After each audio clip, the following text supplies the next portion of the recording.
환율을 안정시키기 위해 정부가 지난주 한 주 사이 여러 대책을 내놨습니다. 효과가 있을지 이성일 경제 전문 기자에게 들어보겠습니다. 어서 오십시오. 안녕하세요.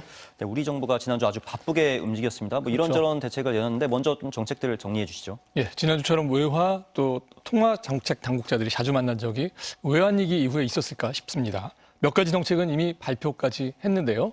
만기 1년 이하의 단기 외화 부채 가진 은행에 부과하던 부담금을 내년 상반기에는 면제하는데 이것 달러 빌리는 비용을 낮추기는 효과를 기대한 조치입니다.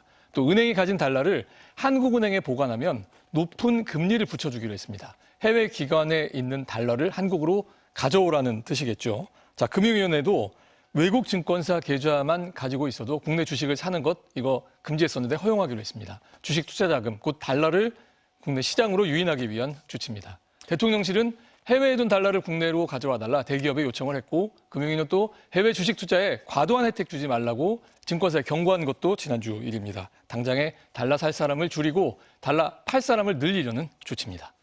국민연금까지 활용하기로 한 것 같은데 어떻게 하겠다는 겁니까? 논란이 됐던 환해지, 이 국민연금의 해외 자산 일부를 매도하는 것과 같은 효과를 나타내는 조치고요.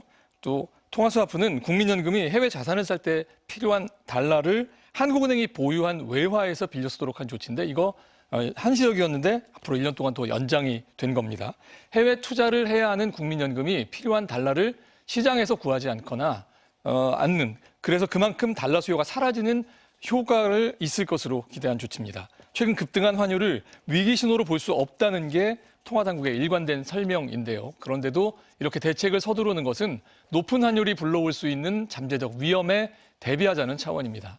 환율 상승으로 석유 같은 수입품 물가는 이미 영향을 받았고요.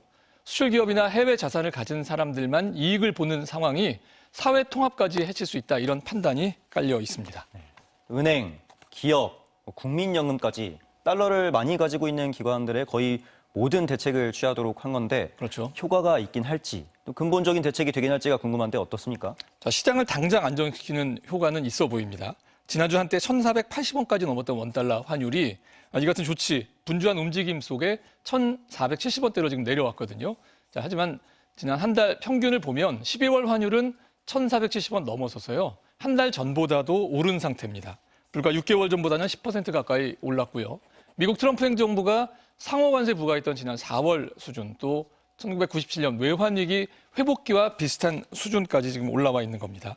국민연금을 통한 조치들은 연금 입장에서도 필요한 것인지 또 수익률 낮추게 되는 건 아닌지 이런 논란이 앞으로도 이어질 수가 있고요. 무엇보다 수급을 줄이고 늘리는 이런 임시 방편으로 해결할 수 있는 상황인지부터 좀 의심스럽기는 합니다. 효과는 있겠지만 임시 방편이다 이렇게 보시는 것 같군요. 네. 일반적으로 원달러 환율하면 1,100원, 1,200원 이 정도 수준이었던 것 한동안 같은데 그랬었죠. 그때로 다시 돌아가긴 힘들 거다 이런 전망이 나오고 있습니다. 대책이 필요해 보이긴 하는데 좀 근본적인 해결책이 있을까요? 자, 큰 틀에서 보면요. 달러 수요가 전보다 늘어난 환경부터 좀 인정을 해야 될 것 같습니다. 자, 우리나라의 달러 수급을 좀 단순하게 얘기를 하면요. 반도체, 자동차 팔아서 번 달러로 석유 같은 필요한 수입품을 샀던 거고요. 이거래에서 흑자를 봐서 남은 달러가 있었기 때문에 한국은행이 그동안 외환 보유고를 늘려올 수 있었던 겁니다.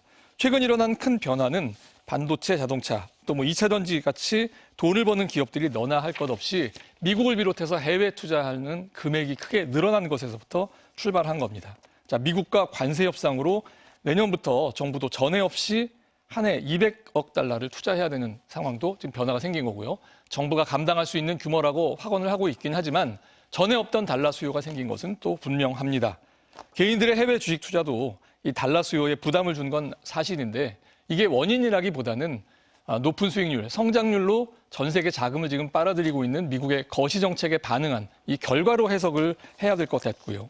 국제 경쟁력 높이는 게 근본 해결책이라는 구윤철 부총리의 말이 지금 공안 수사에 그치게 될지 아니면 정책의 근간을 되새기는 말이 될지 앞으로 좀 지켜봐야 할 것 같습니다. 네, 물론 외부 환경에 휘둘릴 수밖에 없는 경제 구조긴 하지만 책임 있는 자리에 있는 분들이 거시적이면서도 좀 세밀한 정책을 준비해주면 좋겠네요. 그렇습니다. 이 기자 잘 들었습니다.